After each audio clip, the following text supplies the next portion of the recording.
तक हमने देखा कि यूता यूजी के सीने में तलवार घुसा के उसे मार देता है और यूजी के अंदर बैठे सुकुना को भी हम देखते हैं। वहीं दूसरी तरफ नाओया अपनी सुपर स्पीड से चोजो की धुलाई कर रहा था। चोजो को उसकी टेक्निक ही समझ नहीं आ रही थी, पर इतनी मार खाने के बाद भी वो वापस खड़ा हो जाता है। नाओया कहता है कि तुम कितने अड़ियल हो, आखिर तुम हो क्या? तो चोजो बोलता है कि मैं 10 लोगों का बड़ा भाई हूँ। चोजो अब फ्लोइंग रेड स्केल नाम की टेक्निक इस्तेमाल करता है, जिससे वो अपनी आंखों को स्ट्रॉन्ग कर सकता है और नाओया की सुपर स्पीड को देख सकता है। नाओया फिर से उस पर अटैक करने जाता है और इस बार चोजो ने उसे पकड़ ही लिया था, पर नाओया उसके पेट में चाकू मार देता है, जिससे चोजो का खून निकलने लगता है। नाओया कहता है कि तुम बहुत अड़ियल हो, तो मुझे हथियार इस्तेमाल करना पड़ा। तुम ब्लड मैनिपुलेशन इस्तेमाल कर सकते हो ना, तो अपने बहते हुए खून को भी आराम से रोक ही लोगे,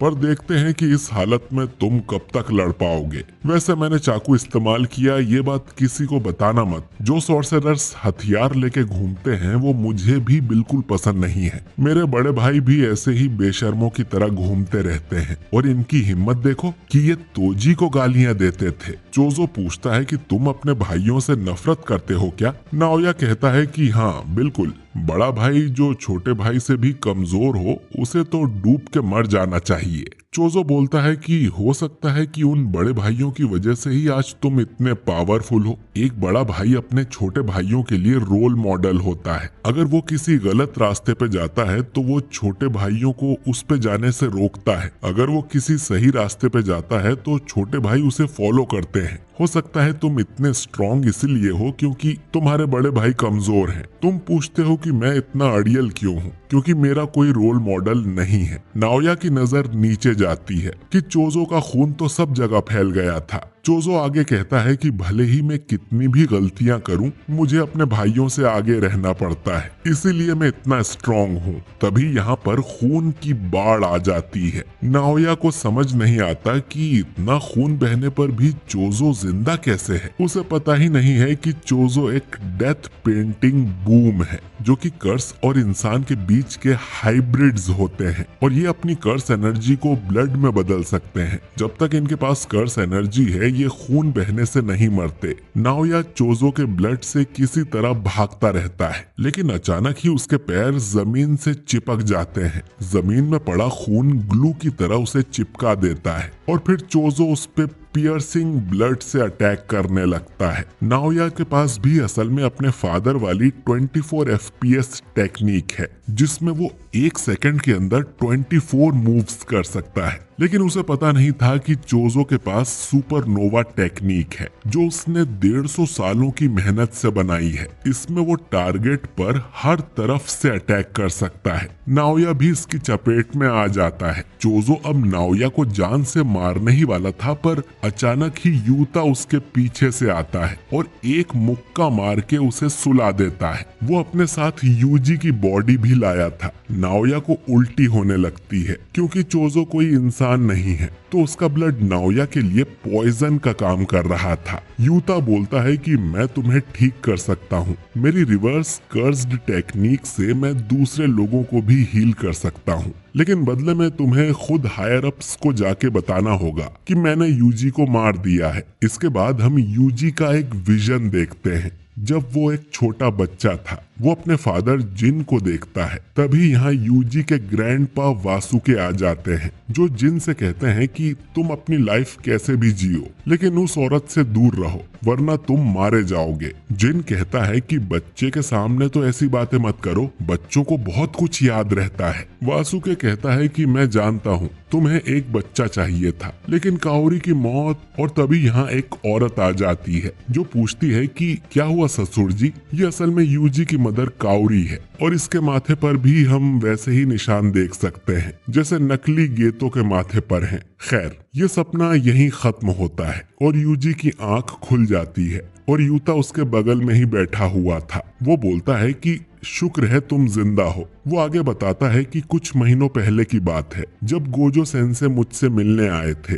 और कहा था कि मैं तुम्हारा ध्यान रखूं, तो मैंने तुमसे लड़ने का बस नाटक किया था। गोजो ने बोला था कि अगर कल को मुझे कुछ हो गया तो यूता तुम फर्स्ट और सेकंड ईयर्स का ख्याल रखना, बाकी तो हकारी खुद को संभाल सकता है। यूता बोलता है कि आप गोजो सेंसे हो, आपको क्या ही होगा। गोजो कहता है कि खासकर यूजी का ख्याल रखना, वो तुम्हारी तरह ही है, उसको भी एक बार मौत की सजा मिल चुकी है, इसीलिए यूता ने यूजी को मारने का नाटक किया। अगर वो मना करता तो किसी और को उसे मारने भेजा जाता। हायर अप्स भी कोई बुद्धू नहीं है। मैं तुम्हें सच में मारूं इसके लिए मैंने उनके साथ बाइंडिंग वाउ ली थी, इसलिए मुझे तुम्हें सच में मारना पड़ा। यूजी पूछता है कि तो फिर मैं जिंदा कैसे हूँ? यूता बोलता है कि रिवर्स कर्स्ड टेक्निक की वजह से। उसने यूजी का दिल बंद होते ही उसे तुरंत हील कर दिया था। इससे हायर अप्स को दी हुई कसम भी रह गई और यूजी भी नहीं मरा। यूजी के लिए मर के जिंदा होना कौन सी नई बात है, और ज्यादा लोग ये नहीं जानते कि यूता ऐसे दूसरों को हील भी कर सकता है। कभी न कभी तो लोगों को पता चल ही जाएगा, पर फिलहाल तो यूजी दुनिया के लिए मर चुका है। यूजी पूछता है कि तुमने मेरे लिए इतना सब क्यों किया?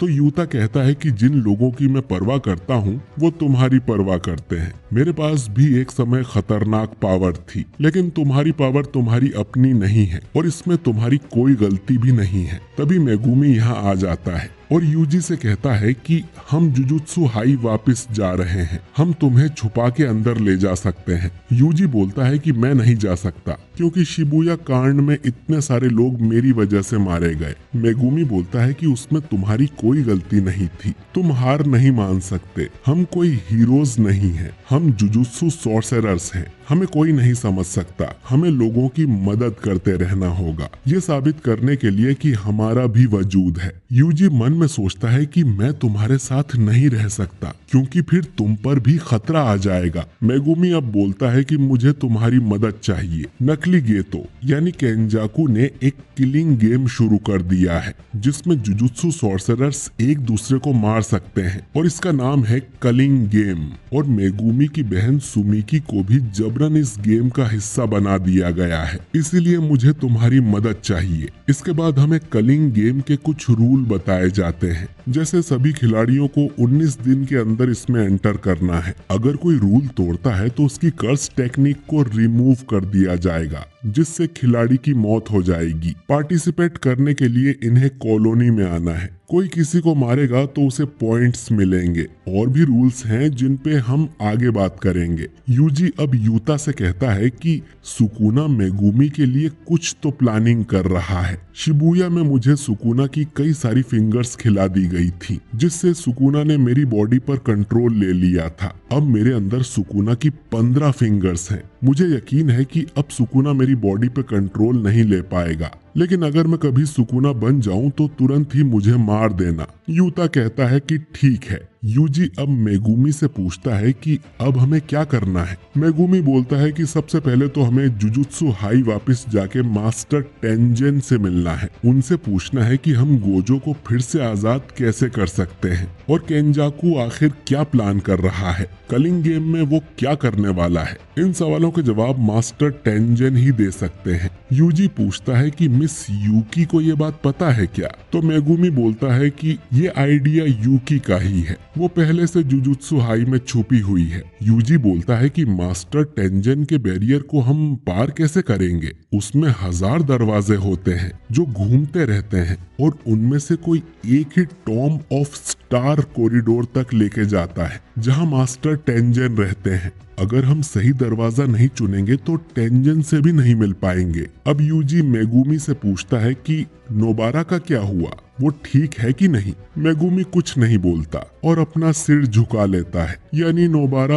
अब इस दुनिया में नहीं है, जो सुन यूजी को बहुत बुरा लगता है। तभी चोजो यहाँ आके बोलता है कि उस बैरियर में घुसने का रास्ता मैं बता सकता हूँ। माहितो ने एक बार वहाँ से डेथ पेंटिंग्स और सुकुना की फिंगर चुराई थी, हम भी वही करेंगे। ये लोग अब जुजुत्सु हाई में आ जाते हैं जहां इन्हें माकी मिलती है, जो कि अब बिल्कुल ही अलग दिख रही थी क्योंकि शिबुया कांड में जोगो ने उसे जला दिया था। हेवनली रेस्ट्रिक्शन की वजह से उसकी बॉडी तो ठीक हो गई, लेकिन निशान रह गए हैं। यूकी भी यहीं थी। चोजो अब इन्हें बताता है कि स्टार कॉरिडोर के रास्ते में एक तिजोरी है जिसमें जुजुत्सु हाई अपने कर्स्ड टूल्स और बाकी ऑब्जेक्ट्स को रखता है। उस तिजोरी में चोजो के 6 भाइयों की डेथ पेंटिंग्स रखी हुई हैं और अपनी टेक्निक से चोजो उनकी लोकेशन सेंस कर सकता है। माकी बोलती है कि वो सब ठीक है, पर ये आदमी है कौन? यूजी बोलता है कि अभी के लिए ये समझ लो कि ये मेरा भाई है, जो सुन चोजो को बहुत खुशी होती है।